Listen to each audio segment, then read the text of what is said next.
for somebody's favorite radio program. But for me, it was Tuesday. Holy Testicle Tuesday! Tuesday.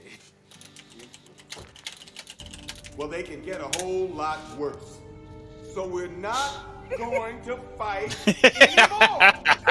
We're going to pull together and we're going to find a way to get out of here. First, we're going to seal off this movie. Yes, That's just how I want to go. Here's your score so far. He knows me so well. Caution everyone to watch out for pies. At this point, anything is possible, so yes, pies, seltzer bottles, balloon animals, be alert. Boy, do I have a surprise for you.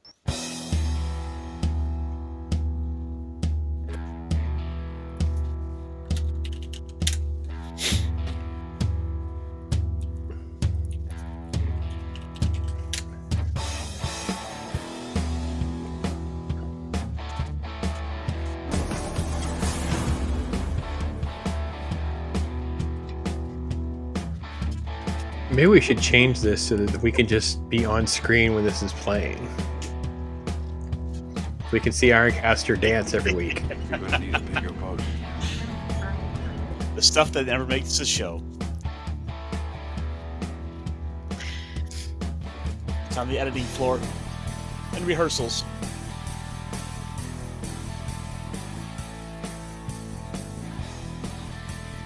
I still need to get you more pictures.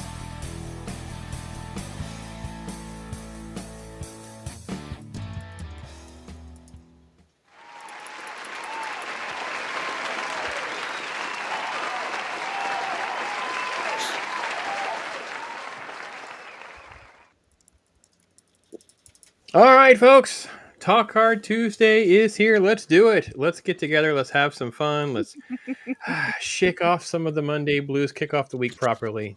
For tonight, we're going to talk about iRobot. That's right. The AI conversations are everywhere. In fact, some of the robots are coming faster than we might even want to acknowledge. And I feel like this is a fun movie to kind of throw into that conversation. We probably should have some AI movies a little more regularly to have some of these conversations where sci-fi might become reality. But these wonderful folks are here to hang out with me. SQUEEKA, how you doing, lady? What's going on? It's Tuesday.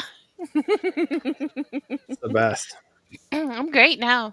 I forget the rest of the week until Tuesday happens. And then the rest of the time after Tuesday spent waiting for the next Tuesday. Yeah. Hey, we're not going to have you next week, though. You'll be out there traveling and doing crazy mousy things, so we'll miss you for that. But here you're here. Let's enjoy this. It'll be kind of fun to talk about iRobot. And I'm waiting for the moment that hits when I'm sitting there and I'm like, oh, it's Tuesday. I gotta, oh, darn. It's going to come. It's going to happen. It's going to happen. So, and SQUEEKA, this is the first time you've seen iRobot? Yep. Awesome sauce. All right, Ironcaster, my friend. We've had this on the books for a minute. iRobot's been out there sort of like, it kind of feels like this is going to be right around the corner. We definitely should probably talk about this movie in some way, shape, or form. So, brother, let's do this, man. How you doing? What's going on? That, Pops, is the right question. Oh, it is indeed. Oh. That's good. We see what you did there. I'm doing pretty good, actually. Like I said, I'm very happy to have finally gotten this one off the books. You know, never let it be said that I cannot recommend or suggest a decent movie. You know, every now and then I always got to throw a curveball in the mix because you can never quite know what to expect when it comes to me. I'm gonna throw out some good stuff. I'm gonna throw out some awful stuff. All I know is no matter what happens, you're gonna laugh along the way. You'll never be forgiven for Street Fighter. Never. Grudge for life. The best part is I can't even imagine if she would even still be here if she had been subject to things like Cocaine Shark and Shark Side of the Moon. They were so much worse. So here we are. Let's do this. Let's say hello to this wonderful chat. They're so amazing. Snorty is here. Opening the door for everyone. Kicking it in for all the other critters. Hey there, you lovely polar bear. What is going on? So I'm going to do that YouTube thing. They let me give away 5 memberships. So make sure you get that. I'll have my other videos edited proper, hopefully as early as tomorrow. So you'll see some of the Throwback Tuesday videos, my recent conversation on The Departed with the Beard of Liberty. That's right, it'll be coming soon. So yeah, early access stuff that went to let's see here, Friend of Fire, some dude named Ironcaster, the NZ guy, Kathy, and the Starface Billiards. So very, very cool. Very, very cool indeed. And then this crazy lady, where did she go? There she is, the SQUEEKA mouse. There she is. She gave 5 more. So, man, tell you what, lady, you're so generous. Thank you so much for that. Thank you so much for that. MT I watch Hall, for the my paddle. cue. When you do it, I do it. Oh, is that how it works? Like twice a month. There we go. They only give me 10, so we're gonna try to keep that quota going there, but folks. But listen, for $1.99 or more, you can help support the channel and keep things rolling here. So, MT Hall, Padawannabe, the Iron Age Marketing, Tim Hayes, and Edwin Buzz Acevedo. So thanks and welcome to all. Welcome to all. So very, very good and great to see Claude. Claude is here. Taking one of the front row seats. Great to see you, brother. Hopefully things are going okay for you. I want to see SQUEEKA as a balloon animal. I better look at Ironcaster on that. See if we can find like a mouse balloon animal. Then we can maybe add some little flair to it. Yeah, we'll see. Maybe. I know they've got mouse-shaped balloons at Disney World, but wait, she says she's afraid of balloons. All right, I don't know, actually Sonny. am afraid of balloons. So my older son may not be thrilled that I tell the story because he's an Air Force manly man now. But when he was a small young lad, his precious new balloon, I think it was a birthday balloon, went into the ceiling fan. As you know, that is not good for balloons, spinning around, making noise before it explodes. So after that, any balloon he had, it was anxiety to make sure he didn't go into ceiling fans. I mean, it was crazy. So he has a little bit of a balloon anxiety. I totally get it. So. Original civil. Okay, Slasher Fred. Hey there, brother. Great throwing down the trivia. Let's get to it. See, very similar to the original Blade Runner because of how it involves robots going rogue. A little bit. I feel this has that sort of like phase 1 of AI robots. Like things in the world are still pretty optimistic, still positive. All the bright colors compared to sort of like that dark, edgy feel in Blade Runner. There's a TV show called Humans as well. Definitely season 1. It's very similar to this as well. Like the robots are kind of everywhere, and some might have sentience. And what would that mean? There's different layers to this evolution of the AI conversation for sure. So, I mean, it's certainly fit that mold for that type of film for another generation. This was a film that I will say came out for me when I was in high school. So this was like the perfect age for filming this to come along. This kind of, in a lot of ways, opened a whole nother door of cinema for me, for films that I started to get into. This was one of those films that was like, there's something more to this movie. And I at the time, I hadn't quite figured it all out. Like, I had kind of seen names in the movie, like, Asimov, but I hadn't quite taken that next step beyond to go and look into all this other ancillary media and thought process behind the film, behind this concept of the artificial intelligence. Yeah, and I think and we're going to get to the film and how the studio meddled and all the different issues it made. We ended up making a film that's very subpar, I believe, to what was originally intended. Alex Provost, who was the director, I'm a huge fan of Alex Projost's work. I think he's a really, really interesting man to talk to and listen to. Had always like a lot of positive things to say about Will Smith, but not about the production itself. So Lester, hey brother, says offhand, thought it was all right. Didn't watch it after the first viewing. It's interesting. I've always actually enjoyed iRobot. I don't say that's in the annual thing. It's one of those movies, if anyone wants to watch it, we have no problem throwing it in. I would say it probably makes my viewing cycle probably at once every 2 or 3 years. I went on an AI binge last year. I don't think I did a video on all of them. There were just too many. And I was just trying to almost create sort of a timeline, if you will, on our caster of like, if you watch, we're very close to this movie. Now we're getting closer to this movie. And this is, yeah, that's my general take on iRobot. So iRobot was a movie that I had seen quite a number of times over the years, especially right around the time that this came out. I saw it in theaters, and then after it came out on DVD, it was one that in the classrooms we used to wind up watching a lot because it was an age in which we would always wind up throwing some movie on, and well, a Will Smith action film fighting CGI robots does a good trick. Plus, it was a movie that FX just loved to play on repeat, so this is one I've seen quite a few times actually. Very interesting. 'Cause I keep forgetting how young the Ironcaster is. This is in his Nexus era, so yeah, he's a teen lad when this is dropping. So it was definitely that perfect time. Hence the reason you're also probably a massive fan of Jim Carrey compared to some of the stuff that I enjoy. Like I understand that now. You're the Nexus time. He's a young lad. He's a young lad. A young lad of 14 or 15 when this movie came out, you know. To be scarred for what are you talking about, Snorty? What's going on with this? Beard, thank you, brother. And Beard and I have some great conversations. That next one will be up on our Friday podcast. Not this Friday, but probably next Friday. We'll be talking about The Departed. But if you are a member or consider being a Popmatic, you will have early access to that conversation as soon as it is done. So always good to talk to Beard. So Brandon, how have you been, brother? How have you run AI? We shall see how far down this rabbit hole we go. I know. And I've been down sort of like the film and TV parallels. I think it's a good way to sometimes talk to all the normies about things. So, but yeah, man, it's great to see you, man. Haven't seen you for a minute, and yeah, we have. For those of you who don't know, May is around the corner with 2 more weeks. So next week will be The Accountant and Blues Brothers, and then anime. See what we did there? Anime, and we are doing some really fun movies there. Spirited Away, Ghost in the Shell. My first watch of Vampire Hunter D Bloodlust, and I believe if I can get a copy, trying to get my Ninja Scroll on. So, yeah, be a kind of a crazy, hectic anime. So, forewarning: do not watch Ninja Scroll with the kids around.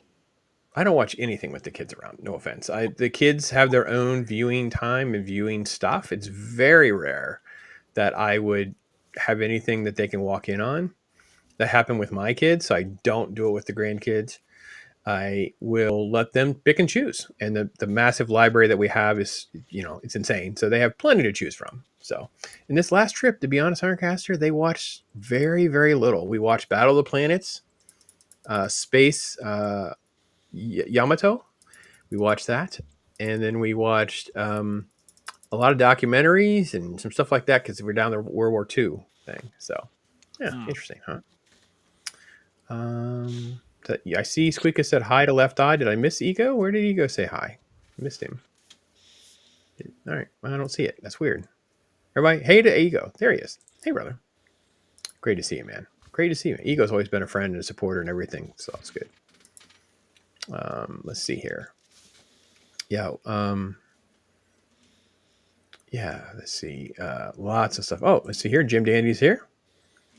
Giving a lot more love for Philip K. Dick. Yeah, good stories, great concepts, way ahead of his head time. And and Will Smith, 1993, called Comedy Made in America, Whoopi Goldberg, and a song called Go Away. I remember it being a thing back in the day and never watched it since. So, yeah. Yeah, I think, Brandon, are you similar? You're a little bit older, I think, than Ironcaster, but you definitely have that sort of Nexus era crossover, I think, a little bit too, for sure. Penny is here. Great to see Penny, of course. And yes, Jim's bringing up that famous Philip K. Dick story. Go ahead, Squeak. Well, I mean, to go back, Blade Runner versus iRobot, watching this for the first time and knowing the generational gap between Gen X and more of the millennials, and having worked in IT and seeing that shift from the old IBMs to T1s to people having their own routers to the computers to in 2007 the first iPhones. It really is the difference in the movies is that generational shift, like the way the robots are made, the way that the networking is done, like just the quality, so to speak, of the internet and the robots themselves. I mean, I know that there's it's hard to tell the difference between robots and humans in Blade Runner, but it's still it felt like an idea of we're going to hope that robots look more like this. Whereas in this one, they do look this edgy, technical kind of feel rather than we're just going to put some humans in here and call them robots. Right. Well, I mean, there is a fundamental difference there. Whereas with Blade Runner, it's about the artificial intelligence and these androids being inseparable from humans. This is about this idea of AI going to that natural conclusion and starting to make decisions to go out of its way to protect and do things for the betterment of humans, whether we want them to or not. Yeah, it is. It does focus more on that Ghost in the Shell movement, where I feel like Blade Runner doesn't. Blade Runner is just like, here's where AI can get to and how hard it is to tell them apart after this moment where AI becomes kind of, I guess, sentient, for lack of a better word. Yeah, so I think there's a film called Her, which is the Joaquin Phoenix. It's sort of like the romance. The dude falls in love with his AI, like Google Assistant, basically. And we're already there. I don't think the Google Assistants are like that, but I know there has been some apps and things that kind of push in that direction. I wish to say I could be up to date on all that, but I don't care, and I wouldn't want that in my life. But the film feels very believable, and then has a weird take on how AI would advance itself and then just think humans is like, we're irrelevant and just leave us. So that's kind of a weird ending to it all, but I see the precursor of it all. And then Humans and iRobot, what you see like the first version of these things. Like you see the pet walkers, you see the pizza delivery, the FedEx delivery to Will Smith's there, and it's the FedEx robot at his door. That type of stuff is probably within the next few years. And then when we look at Blade Runner, it's more like exploitation of making them very human-like. Obviously, some have become extremely sentient. And then it becomes like, is it just slave labor? Is it just exploitation of that? And that's where you end up with that type of rebellion. I think in between that, though, you end up with a lot of gray areas. Like, do we become Wall-E, where they just, we're just replaced because we're not even needed. The machines can just, so there's all sorts of different things. I think the conversation for all of this is really, really fascinating, if nothing else, for sure. I think just to go ahead, I catch you before I kind of drive the story a little bit. Go ahead. I was just kind of going back and forth with a thought here. How in iRobot, the world we see, this Chicago that we see, is in a lot of ways fairly utopian. It's a clean city. This is unlike the actual Chicago that if you were to go to today and see how bad it can get there with the homicide rates it has, it does make for this interesting thought there that, kind of to what you were saying with the Wall-E comparison. Mm-hmm. This is a world. It has all these sleek, great designs. Everything's sterile, clean. There's no graffiti anywhere. And in the face of all that, with all these robots coming along to be able to take up so much work, what will this mean for humans? It's a question that I feel like we haven't really seen properly delved into. It's one that would have made for a good story in its own right. Yeah, and I think that because the story is we're just dropped in the middle of this story, and yet in our real life we're kind of like headed down this path. I think what SQUEEKA you were saying is so true. Like we can look at our own timeline as far back to when I was a kid, when Blade Runner dropped, watching.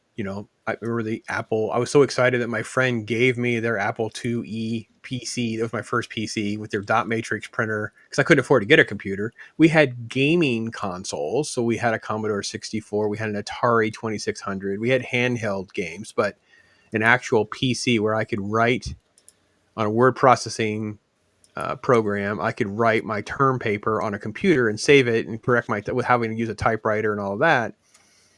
Then it goes through so rapidly that by the time you're at, my children, they don't really know a world where cell phones and stuff were not so easily accessible. And now it's in your watch and we're about ready to have, and I think Brandon brings up the Elon Musk ones, but there are other ones Brandon, that are even further along. I think Figure is probably further along than even Elon's. I think Elon's are going to be first to market for industrial. So if you imagine probably a less human version of what Sonny looks like, but more, a humanoid build doing assembly line work, they're already doing it.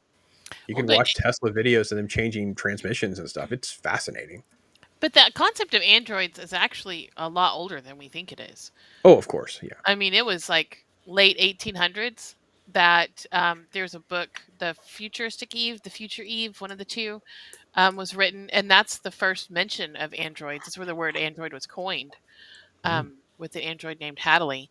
So, I mean, as late as the 1800s, the earliest, late or far away as the 1800s, I mean, they even had this kind of concept in mind.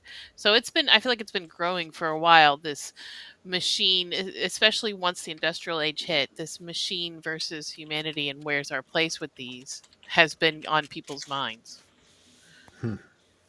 Yeah, I mean, growing up, and knowing people now who grew up even before me, with the age of between World War II and then the atomic age, and interest in sci-fi and just brilliant sci-fi writers. And if no one's ever looked at, if you just need a digital access, because some of the comic books are actually expensive, novels and comic books that get into sci-fi, it's just brilliant stuff. I mean, obviously, we talk a lot about Terminator, and we make references to Skynet and whatever, but the concept of that dates back to like Outer Limits and Twilight Zones and stuff, of sending people through time. And could a robot go through easier than a human? And just all sorts of fascinating concepts. So, yeah. There was a great sequence in this movie, and I right around the halfway mark of the film, where we very much get that Terminator moment in which Will Smith is being hunted by the robots on the amazing semi trucks full, just covered in robots. That was wild, yo. That was wild. And those cars, I'm like, dude, they look like, how did people not see that coming? They look like military vehicles, for crying out loud. I mean, it's been a number of years since I've seen the movie, so while for the most part I remembered it, I'm remembering, oh yeah, he's gonna fight. He's gonna have this fight in the car with the robots jumping down on him, and you see like these two rows of them, and it's like, oh, that's a lot of them. He's slowly kind of winding them down. I'm thinking, oh, he's actually gonna get away from this. He jumps around the car, and then you see the other side of it open up. It's like, oh right, these are double sided. No, there's way more. I had the same concept of like when he whipped around, I was like, yay. Oh, not yay. My bad. And we don't even have to have a conversation about the fact that he has a hard time putting them down. Like, he's unloading rounds and it's not working. So it's not like it's clear where he has to hit them to make them stop and deactivate or make them inoperable or anything like that. It's all really brilliant stuff, and just really, really had a good time with it all, for sure. Yeah, I agree, Ironcaster. I don't forget these sequences. I was a little older than you, so I remember a lot more of these sequences, but I get excited, I guess. Oh, this is coming up. Fred bringing up a good point. We grew up as kids, so this is definitely closer to my generation, definitely older than you guys, but Jetsons, with Rosie the maid and all the different automized tasks and stuff that, it's kind of like the Flintstones in space, so everything was automated. And it kind of made us all like, oh, that'd be cool to have robots. There was no real thoughts as kids like, oh, the robot is going to go bad. Now, I've been revisiting Robotech recently, and I will admit that there's some elements in Japanese animation, some of the shows there that were like, oh, yeah, we were also getting warned in a lot of ways. Like there was a bad robot in the Jetsons in one of the episodes. Yeah, but it was like Rosie versus the bad robot. Yeah, but it wasn't like the robot was taking over humanity, I guess. That was kind of what I was, good point. I'm secretly a robot. You are? All right. That's why I haven't seen a lot of movies. Mousinator. She's a Mousinator. Fred is good point, Fred. We Ironcaster and I should just do a show separate from Talk Hard, because it would be fun to really go through Metropolis now that's in public domain. Because Metropolis is an interesting film that's doesn't get credit for what they did because it's so long ago. So incredibly ahead of its time in a lot of ways that there's always something to kind of pull out of it that you just fall in love with.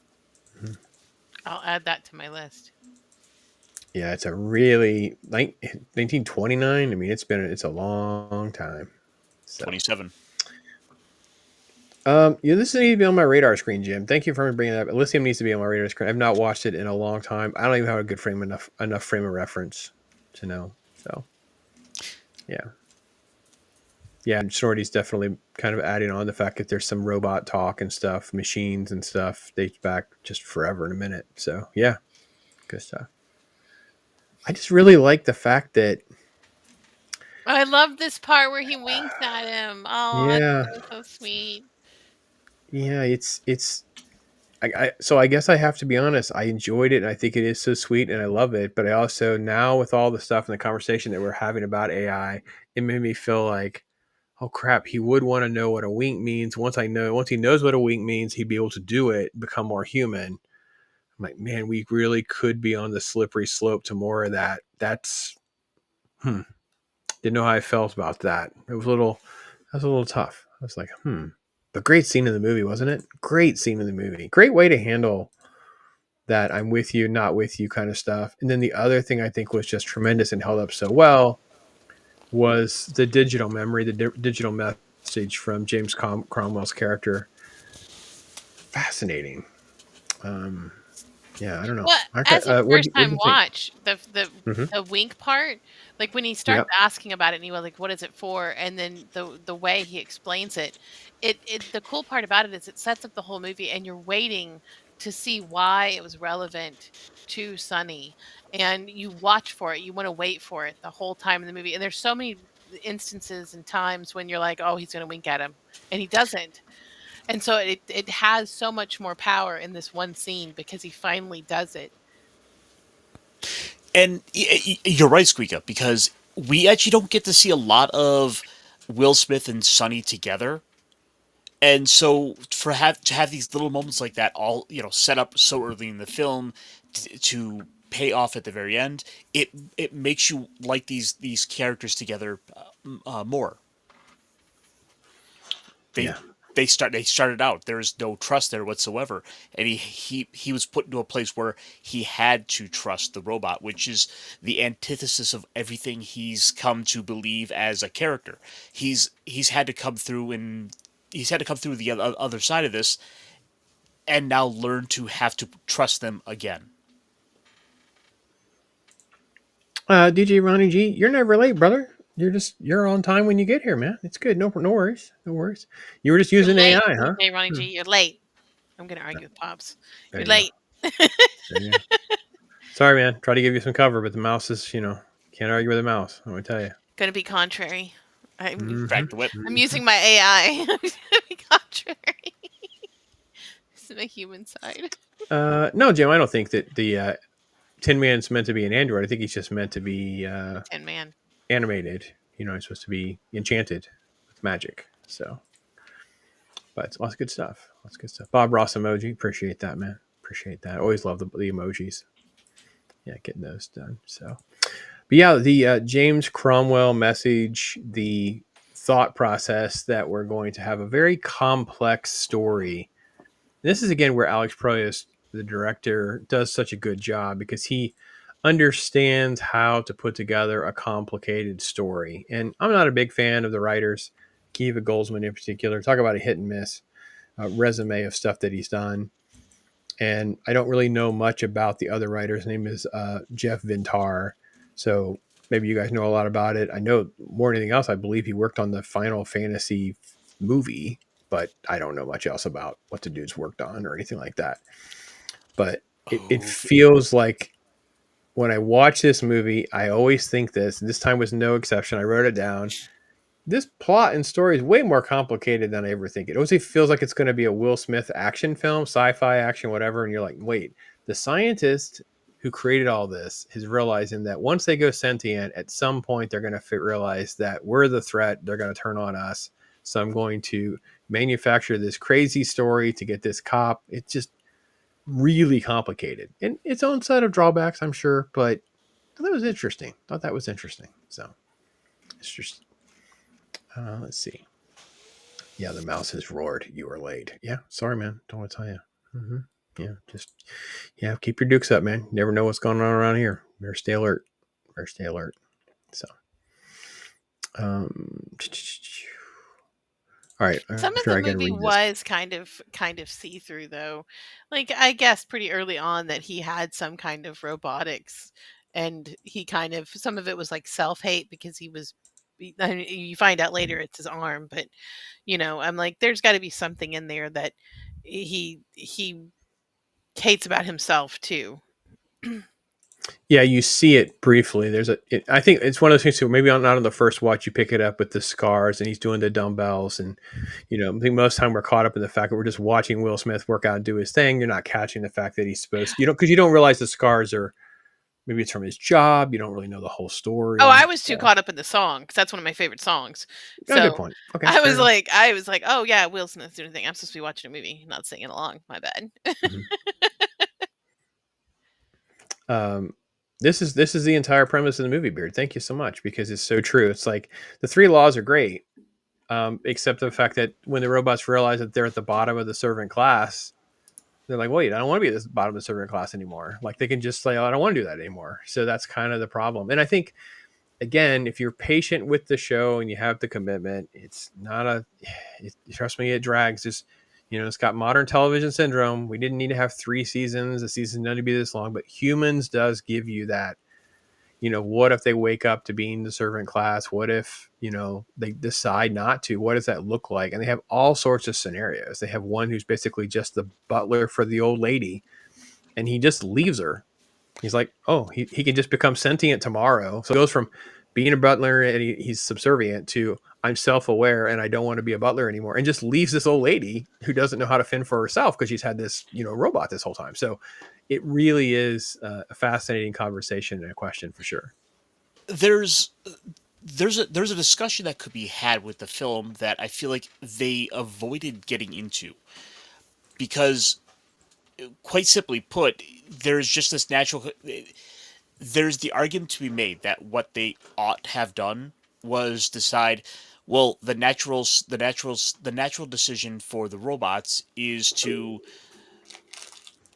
in order to protect humanity, they have to be locked up and secured. We see a hint of this, but I feel like that's where the true direction should have gone, not into this idea of the robot revolution. It's a bit communistic for my taste.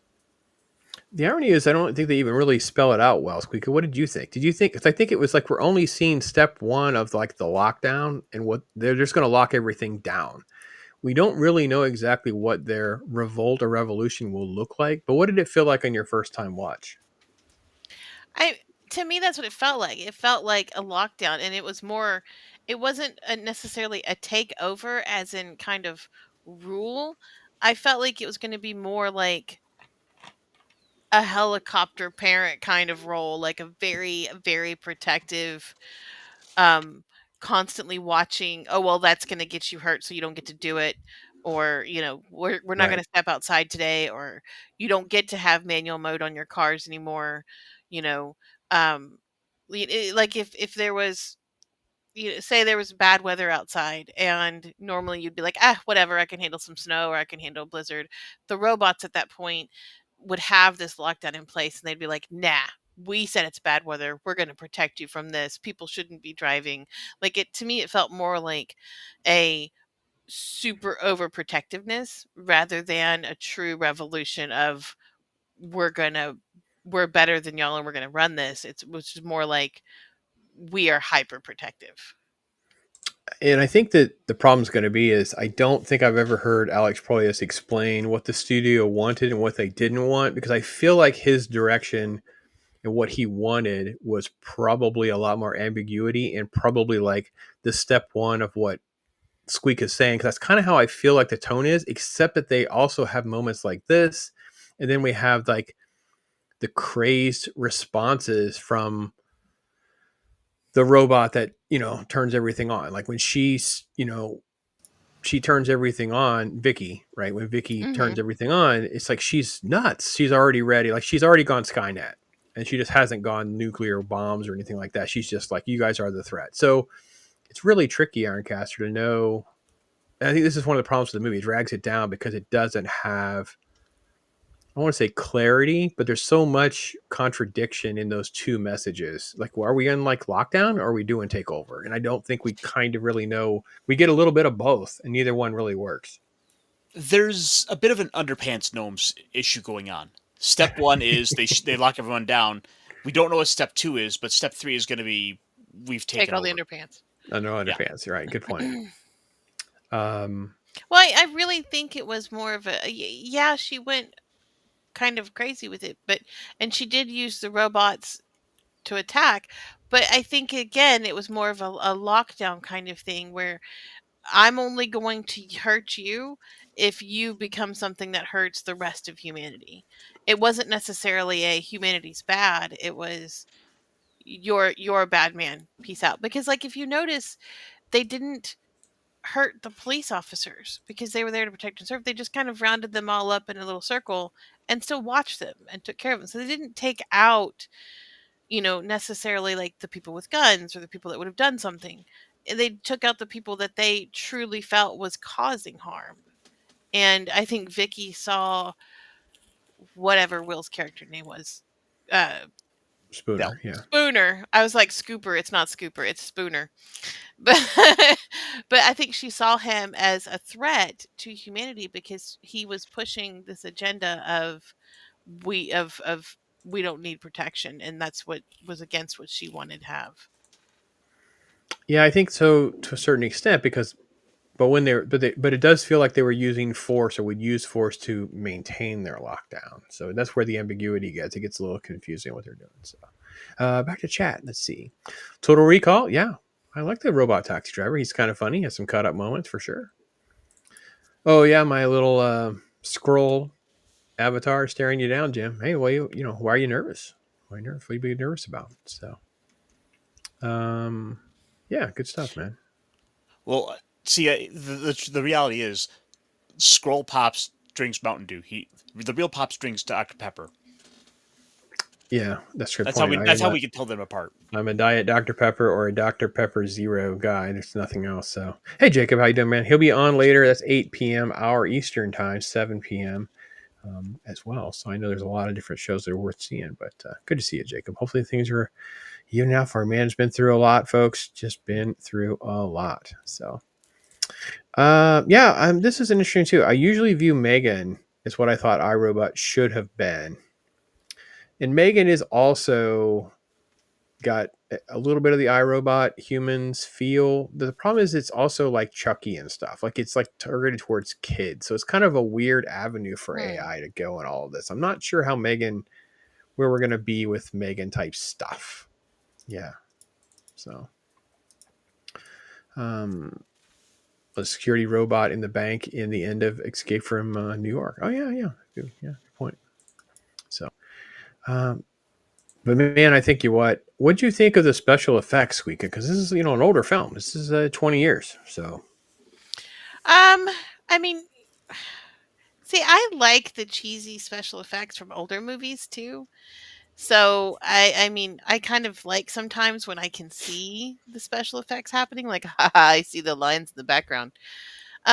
Some of it though, in this movie, you could tell like the I don't know what it's called when you have a scene that they just kind of duplicate pieces of, or where it's obvious kind of a little bit of maybe green screening or something, just because of the way it kind of translated. But beyond that, like I liked a lot of the special effects. I like some of the things that they did. I like their big tanker transport cars. I had a question about this part. Like Lake Michigan, is it gone? Supposedly, or is this just a piece of it? Because it makes it sound like the whole lake is kind of dried up. Yeah, they weren't too clear about that. That seems like the implication they're going for. And by the way, that's pretty freaking bad because Lake Michigan is huge. I know. That's why I was like, wait. Yeah. Certainly, it's not the whole lake. No, they're implying it's the whole lake. The lake is dried up, and that's where they store the robots because it's all this. It's basically like a giant self-contained place where the lake was, and they're just full of all these storage containers and stuff that they can decommission robots to. So yeah, that's what it's supposed to be. I mean, Chad, you guys can look it up for us. Fact check this, but Jim, this is Bicentennial Man, and that movie very parallels this story a lot. I don't care for Bicentennial Man nearly as much. I've not watched that movie in forever and a minute. Not really interested in watching it again. I like this one better. Story's very, very similar. Yeah, Small Wonders reference. I haven't watched that in forever either, Fred. That's Oh, I interesting. loved Small Wonder Yeah. when it was back in the day. Oh, I love that movie. That was the beginning of my I wish I could be a robot era. Ah, Sonority, I see you picked up what she did there. Cheesy effects. Oh, get it. Mhm. Get it. You know, there Toys, were yeah. there were a couple of scenes in the movie where I thought the special effects really didn't work well for this movie. Like there was one of the initial shots of Chicago that really stood out to me as being particularly bad. But that's by and large what's going to happen with a lot of the that early adoption of CG into Hollywood as a technology, as part of the filmmaking process. There's a lot of stuff from this era that just really isn't going to hold up well for the special effects. So the bigger issue from this era, folks, is it in the daylight or at night? So you're able to, with the way the matting works and the CGI and the digital effects, you can hide your shadows and your edges better when they shoot at night. So when you have scenes that are like this, it's very, very good. Very solid. Holds up well. Pretty good scene. Liked it a lot. And then when you find other scenes where things are in the daylight, especially that, like you say, that flying over the scene in the day. I always go back to that Hulk movie, like the Incredible Hulk, Ang Lee, that kind of stuff, where it's all these daylight shots or whatever, and everything just stands out. Like you said, Squeak, it just like you can tell it's all cut out, and it does not look good at all. But this is also not a massive budget film. They kept increasing the budget because they kept throwing new stuff at them that they wanted to do. And that was kind of part of the problem. It's like, I don't know, this film had great focus and they kind of lost their way about them because it could become a studio meddling type film. And we just kind of got lucky that it made a decent enough money. So it's not really thought of as a flop or anything. Yeah, I don't know. I'm very mixed on some of the parts that work and don't work. And at the same time, like my favorite part probably were things like this, like the subtleties of how well this worked. I Hi, think it was Pops. great. So good. What? You made it in the movie. Oh, that's right. I am Pops in the movie. You're right. I kind of look like that, don't I? It's a little scary. Pops has a way better beard. Yeah, I'm rocking the beard way more than that guy's got. I got to clean it up a little bit, though. But I love it so. Lake Michigan is 1,180 cubic miles in volume. That's a lot of robots. It'll average somewhere between 200 to 900 feet for depth. Yeah. Wow. It's a lot of fresh water. It's a freshwater sea. So one of the most famous moments in the movie, SQUEEKA, was this shot where he's in the sea of the robots, and then he Sonny looks. At this point, he's like a suspect. You don't know what's going on. So this was in the trailer. It's on all of the promotional material. This was definitely the big moment they tried to highlight because they would intercut this with the attack in the street with all the hundreds of robots and the two transport vehicles and stuff like that. So how was the Sonny journey and experience like for you? How did you like all of this? I don't know. I kind of went into this a little jaded simply because, I mean, in today's, like, knowing what's going on with AI and where we're at now, like if I had seen this back in the day, I probably would have followed the whole he's a bad robot, oh my gosh, and pinned it more on Sunny. But I kind of knew he was going to have his redemption arc eventually. Like, I'm like, there's no way that this is the one all be all. But I tried to push that aside, and it is like I loved Sunny's unawareness but awareness at the same time of how he was different, but he just didn't know how. Like, he didn't understand that he was supposed to be helping. He didn't understand how to be a good guy. he did what he was meant to do. He did off the doctor, the guy, Dr. Haskell, I think was his name. Oh, the main doctor? Yeah. They came up with it? Dr. Lanning.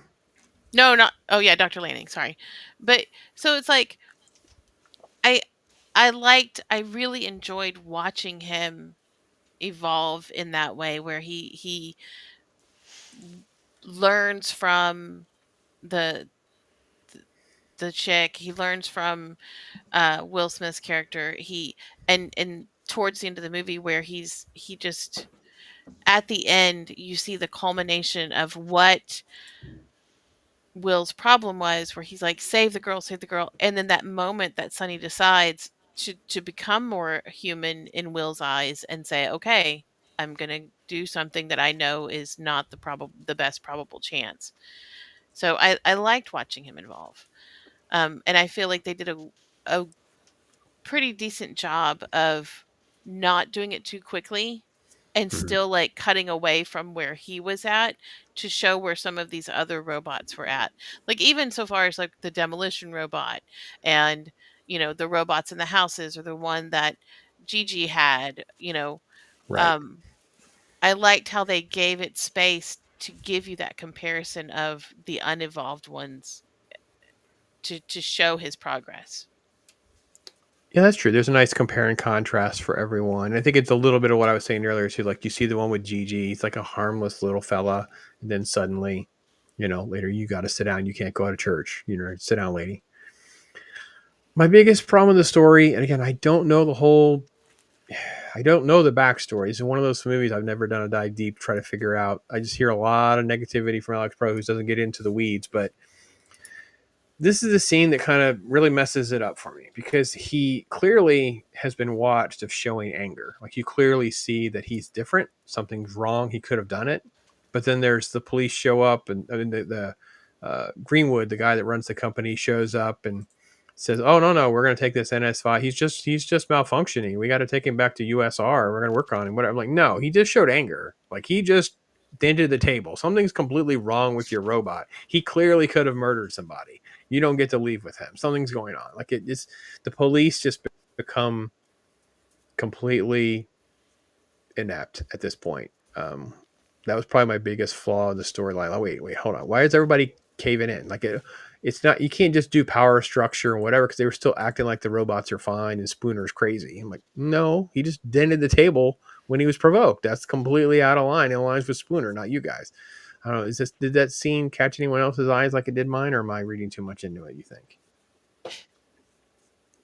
I mean, you're not entirely wrong, but at the same time, though, it's a scene that's necessary for the sake of building up Sonny to show just how different he is beyond he was at the scene of the crime, and so he's our suspect. That despite everything that is just inherently known about these robots in the world, Will Smith thinks he did it, but everything is said like, no, he can't possibly do it. Like the very first things we see, the laws of robotics, and everything's being set up to show you something's wrong here. There's something we're about to see. There's a problem with these laws of robotics. Either he doesn't follow them, or they discovered a flaw in the programming, which all that we do ultimately see. See, I think they needed this scene for the audience to know that he could do it. But the problem is it makes, especially the main detective, like Sean McBride, the one that plays the lieutenant above Spooner, like the guy. It's like, it makes him look stupid because he keeps like, Spooner, you're crazy. Give me your gun and badge later. Or, you can't be telling the truth. I'm like, Captain, Lieutenant, the freaking thing like dented the table earlier tonight. Do you not remember that happening? Like, I think it's meant to showcase how complacent they are, though, with these robots. They're so complacent that this can happen, and you can see this robot truly show anger and dent this table, but they're just so caught up in the world that they understand, and their dependence on these robots and what they've been sold, that I think this is to showcase that we don't sometimes look at what's in front of us, because we're so busy clouded by, oh, this is what we're used to, this makes things easier, so we're just going to scoot this piece under the rug. And it's not that he's necessarily, it makes him look dumb. It just shows off the fact that they're like, yeah, this couldn't really happen. And it goes back to like when they're taking over the police station, how incredulous he looks when they first open the door. Like, there's absolutely no way. Rather than, I'm ready for that. Like, he does eventually get the shotgun, but instead of somebody's busted in the police station, let's fight, there's this moment of, wait, no way. There's no way Right. this could be right. And I Yeah. think that's what this is for, is to show that blindness of, yeah, no, I'm not going to believe you, because even with the evidence in front of me. The truth is staring them right in the face, and none of them want to dare say anything to overturn the apple cart, except for Will Smith, who we eventually see has ample reason to not want to trust them. Yeah, good point. I Well, mean, and it's all he's true. not It's on the just, line. He's being told by the mayor to shut up. Like, I mean, yeah, he doesn't have a lot of leeway either to we're all lead just the doomed if street that's for true, it. right? We're all just doomed if this is true. Like, it's if the robots ever start turning or whatever, we're just going to be doomed when all the people that are trying to protect us from it just look the other way because, Well, no, I of think faulty. if anything, we now have the hindsight of knowing that the people are willing to stay locked up inside their houses when they're told to stay inside. I know. It's just like I always get hung up on these kind of premises. So for instance, there's another one, and I can't remember the name. Someone can help me. But the dudes basically they create like a virtual reality thing. So when you die, you basically can just get uploaded to this virtual reality existence. And the premise is that the freaking car goes crazy. And I was like, well, no, they can't go cars. They're automatically driven. They can't do what he couldn't have been murdered. And I'm like, okay, hold on. No one's going to see the pattern. We're like, once we're on like the third person, it's like, oh, so the premise always just bothers me. But anyway, Jim says, Denzel turned this out. Yeah, this was Arnold for first and foremost was an Arnold movie, which is kind of weird because it seems like it's Running Man, Total Recall, perfect for Arnold. But didn't happen for a long time. Then it become first Denzel, and he said no, Will Smith. So, and from across the pond, from Japan, hail to you. How are you? How are you, angry Canadian? To quote Gray, Wakazashi's Tea House, are you Genki? So there you go, brother. Hope you're doing all right, man. So now, Ironcaster, no for you. Is it weird seeing little tiny Shia LaBeouf? It's a little weird, right? A little bit, because I remember watching him on the Disney Channel when he's doing like Even Stevens and some of those other movies. To see him here, and this is still even before Transformers, before he Way got before Transformers, yeah. Before he did that one other one, Disturbia, or there was some other suspenseful movie he did like it's that. definitely before Disturbia. Yep. Before Constantine, this is before Constantine. It's right after he did Holes. He did Hole. He was like the lead in Holes, and he was great in Holes. And Holes was like the kids movie kind of thing. It's a sweet movie. It's kind of fun. Then he was in this. He was in Constantine, and you're like, what is happening with this dude? And like, he becomes like this big thing, but I'm never really totally. I don't know. It's always kind of a weird thing for me because I'm like, dude, it's like he's in a lot of stuff, and yet. Well, this really, is.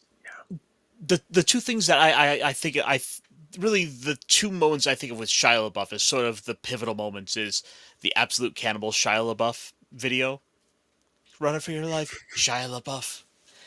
Wow. And then there's also the "He Will Not Divide Us," where he decided to play Capture the Flag with 4chan. The real life Shia LaBeouf is way more influential than the on-screen Shia LaBeouf. I don't know. He helped ruin. He helped ruin Indiana Jones for me, so I have him in a special place. So one day we will have a movie about the time Shia LaBeouf played Capture the Flag. Dear Lord. They used airplanes in the sky in the contrails to triangulate his location. They used the airplanes flying in the sky, the night sky, because he had a 24/7 live stream camera on a flag. I don't know, man. I can't handle more Shia LaBeouf in my life. Let's go back to the movie.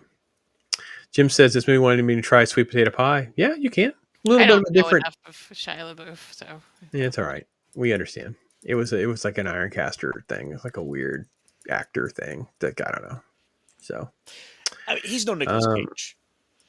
Oh dear Lord, he had to go to something crazy. All right, so behind the scenes, look at this. Check this out. Behind the scenes photo. Lots of this. And Alec Tudyk is the actor who does Sonny, and it is fascinating to hear them talk about, the amount of technology they're trying to pull off, and they are micro analyzing every scene and all of his facial expression. He couldn't stay in the room and watch it. He's like, it drove him crazy because it's like, oh yeah, his eye does move, or his little, nostrils flared, and but imagine all the people running around in their little green suits, doing these different behind the scenes shots. So yeah. Green screens there in the background. Some of these shots work great. I thought the end of the movie these shots look great at the end of the movie. So there is Alan Tudyk. Although for some reason OSHA was apparently okay with them having this giant, massive blue shaft without any sort of safety rails on it whatsoever. OSHA was overrun by the AI, I'm sure. Yeah. I'm sure OSHA doesn't exist. He'll never be anybody but Wash to me. I'm sorry, I'm a Firefly fan. He's always going to be Wash. It's a good call. Good call. He'll also be Tucker. Tucker and Dale. I don't know. Do I know that? SQUEEKA. Is that a movie name? Because Tucker and Dale is Yes. so familiar. Do I know Tucker and Dale? I'd have to. Yes. I'd have to. That's a horror movie, right? Yes. I don't think I've ever seen it though. It's a hillbilly movie of some kind, some persuasion. Oh wow! Ironcaster's already got plans for October now. He's writing this one down. He's going to try to squeeze that in somehow. I don't know how Loki will feel about that one. I don't even know what it's ranked. I don't know anything about it. I bet you dollars to donuts, Loki will back me up on Tucker and Dale. If you're wrong, do we get donuts? I mean, You're going to mail them to us? How's that going to work? I will buy you donuts. Because I've got If some I'm pretty wrong. bomb diggity donuts here that are world famous. I got Tastios in Ocala. I'm good for that too. So all the different heads, some of the different photos. Right, tell you what. I'm sure chat will back me up on this. Guys out there, what do you think about Tucker and Dale versus Evil? I do evil every day. See? Well, that's one chat. That's one chat. Come on now. I don't know. DJ Ronnie G, you guys are familiar with this movie? I feel called out. Jacob said even Beards watched that movie. Look now. Even Beard has seen it. Jim says it's awesome. Happy anniversary, Penny. Have a wonderful day. Oh, congratulations, Penny. Happy anniversary. Awesome. Yeah. Alan Tudyk's been a lot of stuff. He has tons of voice work, tons of motion capture stuff.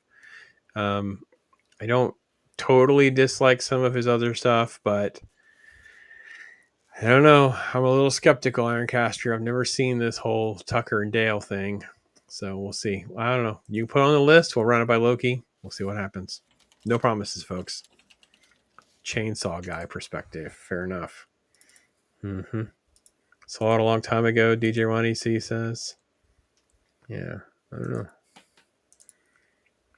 know. But yeah, the behind the scenes photos are just very, for their time.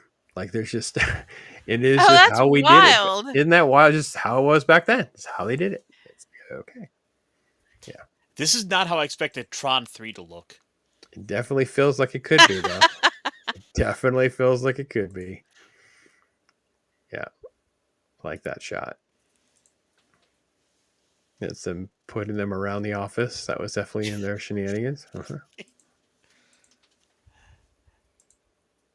Wouldn't that be awesome to be like you just open the fridge and there's one of the robot heads and you're like, ugh, not again. They got me again. Yes, Jim. Alan Tudyk was Steve the Pirate. Oh, you're right. Dodgeball. Yes, he was. Oh, and Dodgeball. Right. Yar. Yeah. Steve still the Wash. Pirate. He's still going to be always Wash to me. He's been in a ton of stuff, to be honest. To his defense, he's a ton of stuff, for sure. So, and I don't dislike him. Like the Resident Alien, like Ego's out there. He turned me on to Resident Alien. I didn't hate Resident Alien. We didn't care for all of Resident Alien. He is fantastic when it was just him being goofy and weird and as an alien in a human body kind of stuff is fun. But other than that, it kind of got a little wonky for me. But interesting little teaser stuff collectible art. This is, I don't know where this photo comes from. Let me see if I click it and see. Does not tell me where it's from. Usually they have the country that they're in. Here's the 3D Blu-ray box. One of the foreign boxes. Hindi, maybe? I didn't go back. Let me see. That might be Hindi. Hebrew, Israel. Oh.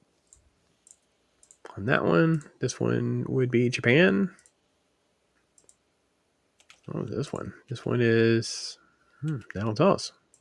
That one's cool, though. Yeah, it is. I kind of like that one, too. There's no sequel, by the way. No 2. Not going to happen.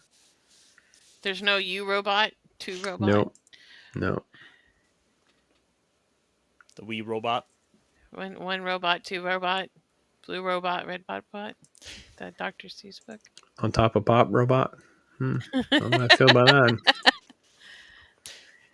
I do think that the use of CG for the film was just the same robot over and over. This was a film where it feels warranted, where it makes sense to do, because this is essentially the Apple. This was the next big line of product. It's getting rolled out. They all look uniform. They're the same sleek design. So it makes sense. You can tell which countries. So let me go back to this one over here, because there's different countries where they were trying to promote Will Smith or they're trying to promote the robot. Like, it's clear two different approaches, right? So in this one versus that one. Interesting. It's all about Will Smith and the action versus the robot and the technology. So interesting approach to the sci-fi market and who they're trying to appeal to and things like that. So knowing Denzel and knowing Will, I'm glad that Will got this. Like, it seems to fit him better. Yeah. This would not have been I can't say Denzel wouldn't have done okay. I'm just it's just hard to imagine that feel with being more of a dramatic presence. I don't even know what the film was supposed to be. They meddled with this one so much. For a director to come out with so much hate and animosity about this film, I maybe you guys know the stories. I couldn't really find anything easily on like, what on earth did they change? But it was in production hell on and off again with so many different things that I don't know. So, but I like his other work. So, there is an iRobot vacuum cleaner. That makes putting keywords in for this video a little tricky. Ironcaster and I were discussing how you title YouTube and how you tag YouTube and kind of how, you're not. I don't want to ever do anything that's clickbaity, but I know that I'm competing against clickbaity people and that you're trying to drive a conversation or some interest or something like that. Well, you're doing things with iRobot. You have to work with. Yeah, it's when you do an iRobot, tons of vacuum cleaner type stuff will come up. It's a little frustrating. That's where we're at. So for sure. A Kubrick influenced ending. Yeah, I don't know. Kubrick's a director and a creator would have been a lot darker and edgier. I mean, obviously we had the AI. It's called AI, literally that movie, which is half Kubrick and half Spielberg. It's definitely a completely different, more nihilistic ending than this one, which is, I feel like this ending's got a lot of hope to it. I don't feel this movie ends. Well, the big difference is, of course, that Stanley Kubrick would make you do a take 180 times just to get the right one, whereas this didn't have any reshoots. There's no reshoots or no second takes. This one was, oddly enough, they got it right the first time. Well, that's how they used to make movies. Reshoots were really an anomaly. They were not the norm. That was I don't want to say it was always an indicator of a problem, but that was pretty much the gist well into the 2010s. It was pretty uncommon. Films would go into these massive reshoots and you would be like, oh yeah, that's going to turn out good. Reshoots usually were not a good thing. So I didn't give enough love. I'm such a massive fan of Shy McBride. I love Shy McBride. Now he does mostly TV work, I mind you, and he's on one of my more guilty pleasure fun things to watch is called Pushing Daisies. It only lasted for a couple seasons. It was abruptly canceled it's such a fun comedy that's all driven off dialogue and crazy stuff. But the man has been in like a million things. He's on Boston Public, and he just, I don't know. I think he's great. I love everything this man does. It's great. And I'd love to meet him, actually. He'd be kind of a cool guy to hang out with for a minute for some reason. I don't know why. Yeah, I definitely made a reference to Twilight Zone earlier. There definitely are zones and outer limit episodes that deal with the robots for sure. Somebody said Kubrick. I think Kubrick was long past by the time that would have. I think he passed when they were doing 2000 when they were doing AI, which was before this, I believe. I could be wrong. Yeah. Let's see. The guy that turned the brain inside the robot. Yeah, there's a brain inside the robot guy for sure. Yeah. Marvel comic. Krang. Marvel Comics has one too. MODOK is like that. So. Yeah. So what'd you think, SQUEEKA? First time watching. I know you kind of, you sound kind of mixed on this one. I liked it. I liked it a lot. Is it one that's going to be like up in the top 20 maybe or anything like that? Would I rewatch it? Yes. I kind of, with all of my first watches, I want to rewatch them just to see what I see that y'all have talked about, only because it's like, okay, now that I'm past the first watch criteria, it's like, what can I find more in the movie? So I always want to rewatch them, but as far as it like being a yearly watch or constant watch, nah. But if it's on, I'll I'll be like, I'll throw it down. But I enjoyed it. I liked Sonny's evolution. I liked Spooner's evolution. I liked the even Gigi's, where she's like, no, I'm fine, to no, I'm not fine. Like, I liked the turnaround of the movie and how it's not very spoon fed. It doesn't leave you questioning a lot, but there's not a lot of exposition in a way of here's what's happening next. And there's a lot of cliffhangers. Like, you really think the bad guy is the guy in charge of USR, and you're like, it's so much so, like when the car chase happens and he puts on the little earpiece, you're like, oh, he's calling the shots on that for sure. And you find out it wasn't even him. Like, he didn't even have an idea about it because he dies. So it's like, I liked the fact that it was quite suspenseful in that regard, and you don't find out till the end. I loved Sonny's little wink, and waiting for it. The switcheroo of the robots. I think it's a really good movie. Like, not Magnificent Seven level maybe, but I think it's well done. Well, definitely not Magnificent Seven, but I can get there with you. It's definitely a lot of fun for sure. I definitely have a lot of fun with this movie. I enjoy rewatching it. For me, it's just a very solid. I'm going to give it a 6, the 3 out of 5. I'm probably leaning a little high, maybe more like a 2.5, but the rewatchability is there for me. I have a very pleasant time watching this. The wonky CGI and stuff like that's fine. I don't think it ever gets bold enough and decides what it wants to do. As you were talking about earlier, Ironcaster. Does it want to be a revolution movie? Does it want to just be a lockdown movie? Does it want to and Vicky is sort of like the twist that gets you, but I'm not necessarily scared of Vicky. Like, it's Vicky, so it doesn't get to be top shelf, but it's fine. It's rewatchable for sure.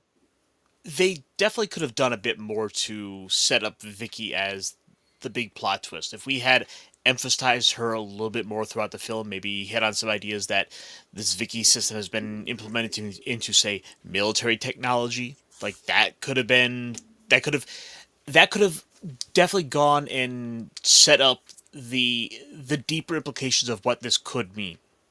It's something that feels, again, to go back to the underpants gnome analogy, there's a little bit more of that step 2 that isn't fully fleshed out. We're just gonna lock the humans up in their apartments and then we're done.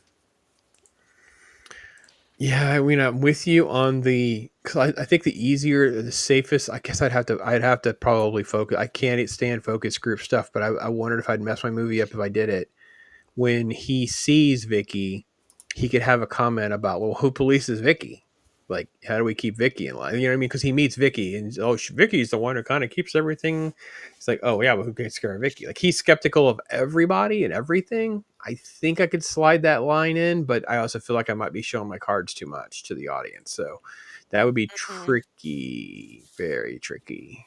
So yeah, I don't know. And not, again, poor. The director has said, listen, once you're down the rabbit hole and they start writing you big fat checks and want big blockbuster stuff with a guy like Will Smith, you're kind of at the behoove of them doing this kind of stuff to you. And that's kind of what happened. And he did it a couple more times before he realized this is just not what I want to do. This is awful. So yeah, he's kind of outside the system more so than he now has ever been. And I hope that he does all right from it, because the film itself, I think, is solid enough, but not, definitely not top shelf for sure. So ultimately, I think I gotta agree with you. It's an entertaining movie. It's a fun one to throw on just to have a Will Smith action film with something that feels really relevant to today, with all the talk of AI getting put into literally everything we have now for technology as this big buzzword. So it's a good one that you could use to help introduce people to some dangers of AI. And we got a cast of familiar characters that you can't help but like. There's no actors in this I really don't like. I think a 3 stars, 6 out of 10 is a perfectly acceptable score. Yeah, this feels. I mean, my grandson's 10; he'll be 11, so I think we're getting in the window where he could easily watch this movie. There's really nothing scary or really profane or anything like that. So this feels like the good conversation for AI stuff for his generation. So I think it could be something that we could work into the thing. And there's kids movies that we didn't talk about this too. I know the chat, you guys were brilliant, coming up with all sorts of references. There is one called Robots, and in Robots, it is sort of like, the corporate robot makes more robots for profit. And, so it definitely gets into robots can go bad, robots can harvest, because there's no humans in their cartoon, but this would be next level. So I'd be interested to see how that goes. I don't know that I can get in. I don't know. It's hard because my grandson, this will be the first summer I think we're going to have them individually. Usually they come in groups. We get 2s, we get 3s, we get, groups. This may be the first summer we're going to have one at a time for a week here and there. So we'll see. It could be different because then they can pick their own stuff a little more. So it makes it a little more interesting and personalized. Go places, do certain activities or adventures with them. So if Elon and Bezos ever combined forces, we're all screwed. Well, I mean, screwed, this is just the nature of the world. I think we have to figure out ways to keep our guard up. I think we have to lean into, what works best for everything long term. So Nerdporial making it. Hey, brother, hope you're doing well, man. We got to figure out our schedules, man. So we definitely, and yeah, Rob Williams and Robots for sure. He's best part of that robot movie, in my opinion.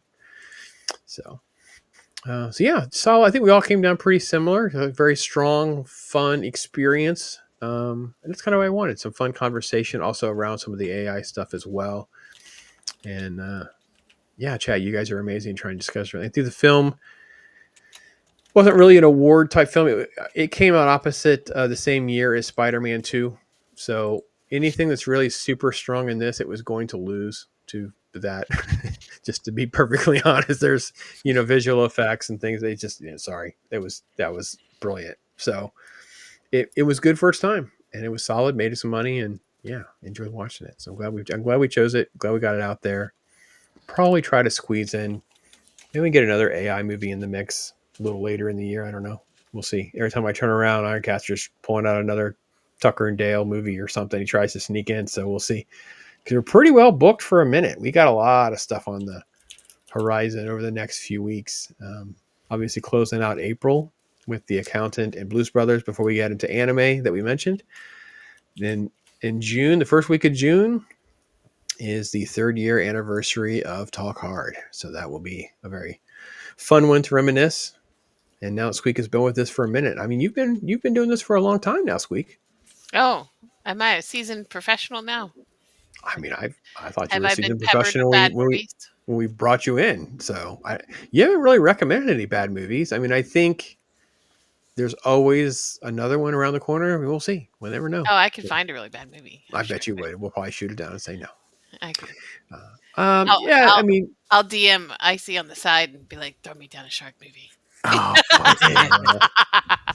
So then we're that takes us into June. So June is Kai June for the old Talk Hard schedule. So Kai June is always fun. I definitely put in, I believe it's the 20th anniversary of the Peter Jackson King Kong movie, which is probably more faithful in a lot of ways to some of the King Kong stuff, but is also just, it's like, what works, what doesn't work on it. It's like, was my kind of angle on that one for sure.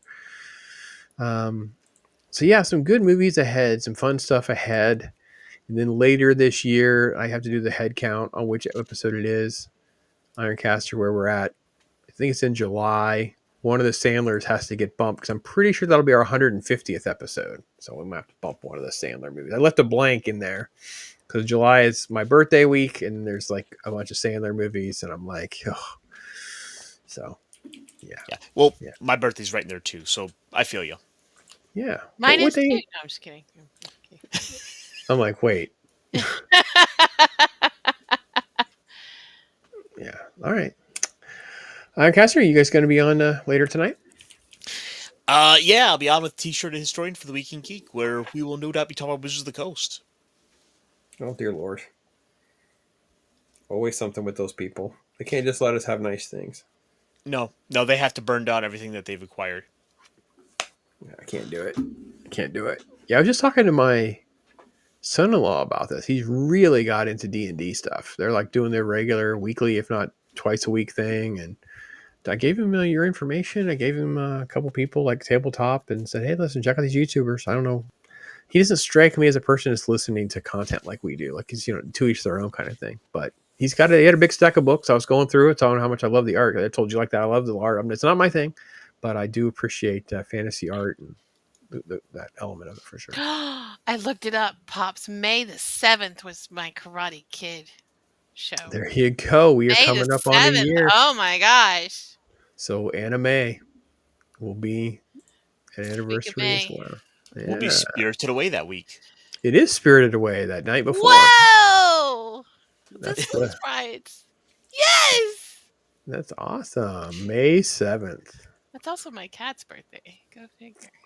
Well, it's funny because I was not quite sure what Mrs. Pops wanted to do because that's the week of our anniversary. One of my youngest daughter's birthday. It's like a busy May's crazy for us. We have 2 grandbabies who already have birthdays in May, and the new one's coming.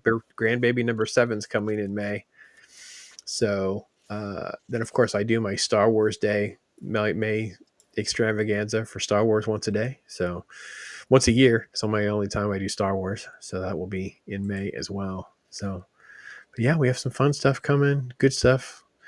Yeah, I noticed that there's not a ton of stuff in October, November. So I got a feeling the old Tucker and Earl might be, if Loki's down for it, we'll have a spot for it because there's some openings later in the year. So we'll see. But let's see. Oh no, what do I got going on this week? I got videos nearly every day. Who am I kidding? There's videos nearly every day. I got tons of stuff I got to finish editing and cleaning up. And by the way, I did a clip of Ironcaster and I pulling up the keyword sharks on Tubi and reading through the list of all of the shark movies. So that clip is up on my channel. If you want to just see, I wish I had done it ahead of time because I would have probably been a little more articulate reading them all because you can definitely hear in my voice, like, what the F am I reading? Like you can feel my disdain. Like I didn't read it off like an auctioneer. Well, that would have been my dreams to recut it to make it, but it is absurd. The video is like 7 minutes long. It's not like there's like, 15 of these things. We went on for minutes reading through that list. Pages. You could have gone down like a Star Wars text crawl. Yeah, that was crazy. It is nuts how many there are. So, anyway, so yeah, I have videos coming out pretty much every day. Thursdays is becoming usually my first watch experience video day. So either I or my guest is the first time they've watched something. This week is Rocketeer because my guest Baron had not seen Rocketeer. So it was our first watch. We'll be watching Rocketeer here on Talk Hard next year. So it'll be the anniversary year for Rocketeer. So That'll be my first watch then. Yeah, awesome. We have plenty of first watches here between Ironcaster, Squeeka, and myself. Usually Loki has seen it's very rare that Loki hasn't seen something. So, yes, DJ Ronnie G, Baron Norman Tag. Indeed. So, and if you haven't seen Baron here, he turned me on. We watched Trancers, which is free over on Tubi, a fun little culty sci-fi movie that I recommended to Ironcaster, and I recommend to others if you've never seen it. Definitely one that had a lot of great ideas. No money to make it happen, but there you go. So yeah, and then that Friday stuff. This Friday is actually Superman Day, so I'll probably have just random videos about Superman all day. Superman comic books, Superman. I'm going to do a couple videos maybe on some of the shows. I think I'm going to try to download the original 1940s cartoon, the Max Schleicher cartoons, which are in public domain, and maybe try to show a couple of those as well. So it'll be kind of fun. So we'll see. Yeah, Snorty, some fun there's some fun stuff in there. And yeah, I have to admit, Ironcaster, that was a reset the clock on Disney. So now there's been like a couple of Disney things in the because I haven't watched Disney, but I did a first watch of Mary Poppins with Gord King, who had never watched Mary Poppins, and now I've done one with Rocketeer. I need to watch that movie sometime too. Mary Poppins? Yeah.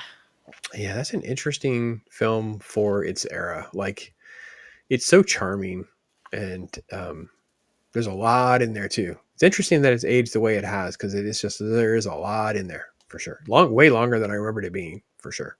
Oh my gosh, DJ Ronnie G had a Rocketeer lunchbox. How cool is that? Ooh.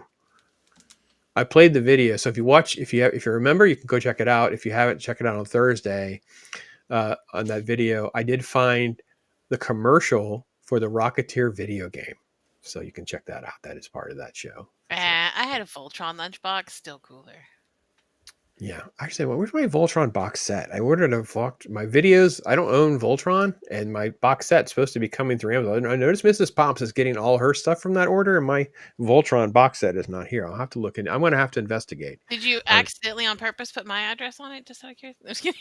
I mean, I've had crazier things in my mail being routed to a different state, so it's possible. It's possible. I was just cleaning out a closet at the house here, and as I'm going through it, I pull out this bright orange lunchbox. I looked at it. This is a plastic one, the real Ghostbusters.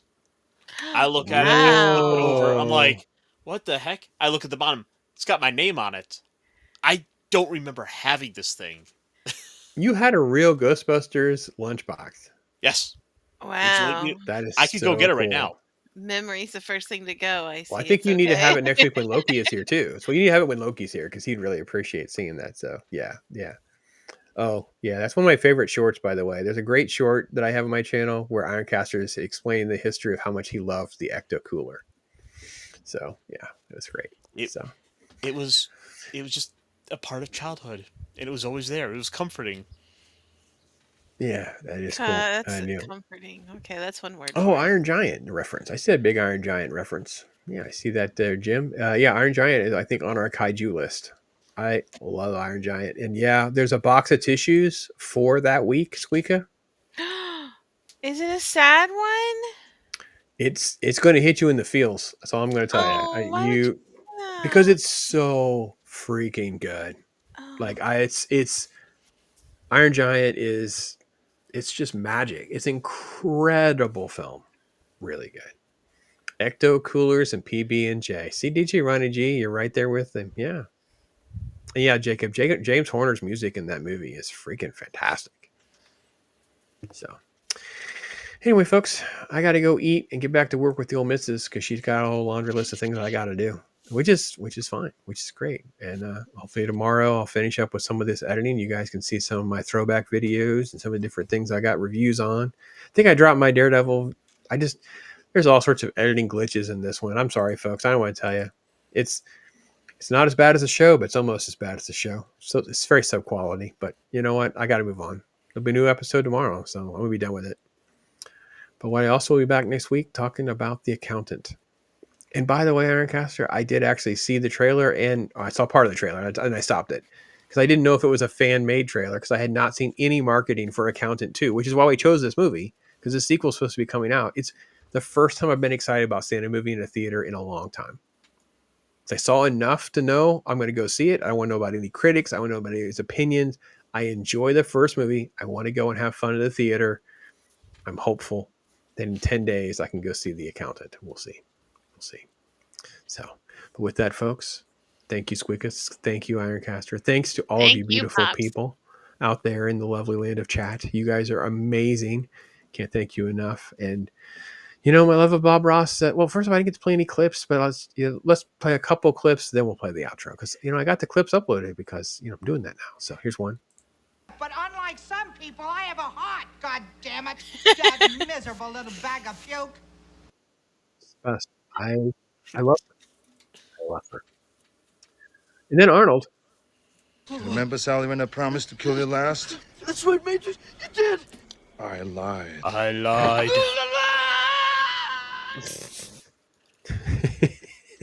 I lied. That's so good. Well, folks, remember to chill, have some fun, be blessed, talk hard. Until next time, I am Pops. Take care, everybody. Take care. Bye-bye. Why won't it play? Bob Ross, you'll never see me tripping. Got the vision now.